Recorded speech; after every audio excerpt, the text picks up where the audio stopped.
High, welcome back to our YouTube channel. आजच्या नवीन व्हिडिओमध्ये तुमचं सर्वांचं खूप खूप स्वागत आहे. होय ना? हाय कर.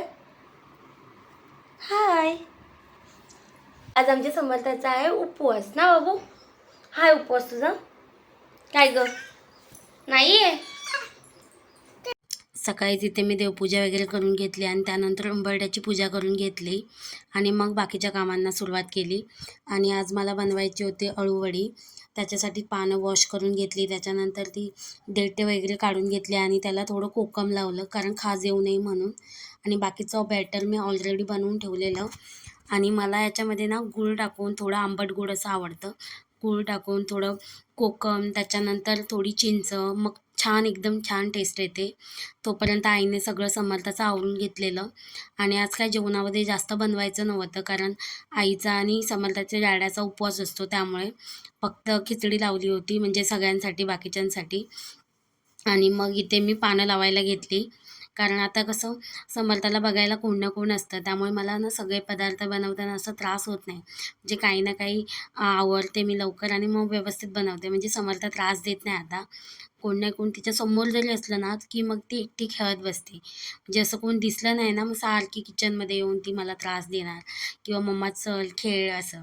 पण आता असं बऱ्यापैकी आई आल्यापासून ना म्हणजे ती तिच्याकडे व्यवस्थित खेळते आणि मग मी माझी कामं करायला घेते. आणि इथे मी अळूवडी व्यवस्थित बॅटर लावून ती फोल्ड करून घेत होती. आणि पहिल्यापेक्षा आता मला अळूवडी खूप छान बनते. म्हणजे पहिलं कसं म्हणजे कधी कधी ना अळूवडी केल्यावर ना तेलामध्ये ना विरघळून जायची, पण आता तसं नाही होत. आणि त्यानंतर मी एक एक करून सगळे लावून घेतले आणि तोपर्यंत बाकीचं जेवण पण करायचं होतं. आणि आमचं जेवण जरा लवकरच आम्ही करतो कारण समर्थाला मग रात्री लवकर भूक लागते, म्हणजे ती 7:30 पावणे 8पर्यंत जेवते. त्यामुळे सगळं मग तिला कसं अळूवडी खूप आवडते, मग ती पण व्हायला पाहिजे, मोदक पण करायचे होते, ते पण असे लवकर झाले पाहिजे म्हणजे की तिला खायला भेटतील. त्यामुळे ती सगळं लवकर लवकर करून घेतलेलं, म्हणजे संध्याकाळी सुरुवात केलेली सगळ्या जेवणाची वगैरे. आणि इथे माझे रोल तयार करून झाले. त्यानंतर इथे मी खोबरं वगैरे भाजून घेतलं, त्याच्यानंतर कोथिंबीर कांदा वगैरे चिरून घेतला आणि मग उसळ फोडणीला दिली. आणि मग हे पण लवकर येणार होते दोघे आज. आई इथे मोदक बनवते, तिनेच सगळं बनवलं. मोदकाचं मोदक मला एवढे परफेक्ट नाही जमत, जे जमतात असं नाही की जमत नाही, करते मी, पण आई एवढे परफेक्ट नाही जमत. त्यामुळे तिने व्यवस्थित असे सगळं करून घेतलेलं तयारी. तोपर्यंत मॅडम आमच्या होत्या बाबांसोबत खेळत, नाहीतर ती कशी ती आली की मध्ये मध्ये सारखी करत बसते. आणि इथे मी रव्याचे मोदक करत होतो कारण आम्हाला सगळ्यांना रव्याचे मोदक खूप आवडतात. आणि हे हळदीच्या पानात ठेवल्यावर तिचा वास खूप छान येतो आणि टेस्ट पण. त्याच्यानंतर मी मोदक करायला गेली, माझी बाकीचं तसं आवरलं होतं. आणि इथे बघा सगळ्या गोष्टी तिला ना म्हणजे माझ्याकडे नुसती मस्ती करत होती आणि त्यामुळे मी ओरडत होते आणि कॅमेरासमोर येऊन कशा चाळ्या सुरू करते ती. म्हणजे तिला काय वाटतं काय माहिती, खूप मजा येते. म्हणजे ती समोर स्वतःला बघून काही ना काही ॲक्शन करत बसते, मग समोर तिला तसंच दिसतं, त्यामुळे तिला अजून मजा येते. आणि किती मी ओरडले किती काय करू दे, पण ती तिला करायचं तेच करते. आणि इथे बघा सारखं येऊन ती सारखं स्वतःला स्वतःचे कपडे बघणं, स्माईल करणं, काही ना काही ॲक्टिंग करणं आणि हेच तिचं काम चालू होतं. त्याच्यामध्ये तिला खूप मजा येते. आणि इथे बघा मॅडम कशी करते ती. आणि ते माझे मोदक म्हणजे मला एवढे परफेक्ट म्हणजे फास्ट नाही जमत, जेवढे आई छान कळ्या वगैरे पाडते.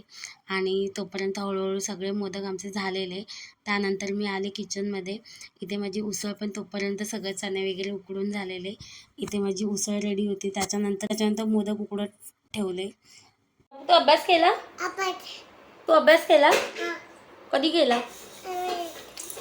सगळं जेवण आवरलं होतं, म्हणजे मोदक, डाळ, भात वगैरे सगळं बनवून झालेलं. फक्त अळूवडी फ्राय करायची होती आणि समर्थाचा डॅडा आणि मामा लवकर येणार होते, त्यामुळेच लवकर फ्राय करायला घेतलेली. म्हणजे गरमागरम खूप छान लागते. आणि समर्थाला आईने तोपर्यंत जेवण भरवायला घेतलेलं. आणि तिला जेवणासोबत भाजी वगैरे आम्ही काही देत नाही, म्हणजे तिला लेट भरवतो भाजी, नाहीतर मग कशी भात खायला नखरे करते, खूप जास्त नखरे करते. आता आणि बोलायला पण शिकली आहे, मम्मा भाजी दे, मम्मा भाजी दे. मग सारखं ती भाजीच खात बसेल, म्हणजे बाकीचं मग काहीच खात नाही. त्यामुळे तिला कसं आधी भात भरवतो आणि त्याच्यानंतर मग दुसरं काही देतो. मग कसे दोन्ही गोष्टी ती व्यवस्थित खाते. नाहीतर नेहमी रडारड असते तिची जेवताना. मग भाताकडे बघतसुद्धा नाही. आणि इथे माझं सगळं बनवून झालेलं आणि इथे माझे मोदक पण छान झालेले आणि सुगंध पण खूप छान येत होता मोदकांचा, कारण हळदीचं पान टाकलेलं. आणि इथे बाकीचं पण सगळं जेवण मस्त झालेलं आणि त्यानंतर नैवेद्य दाखवला. त्यानंतर सगळ्यांनी जेवण वगैरे करून घेतलं आणि जेवण खूप छान झालेलं. सो आजचा व्हिडिओ इथेच एंड करते. भेटूया नेक्स्ट व्लॉगमध्ये. तोपर्यंत व्हिडिओ आवडला असेल तर प्लीज लाईक, शेअर आणि सबस्क्राईब करा. बाय.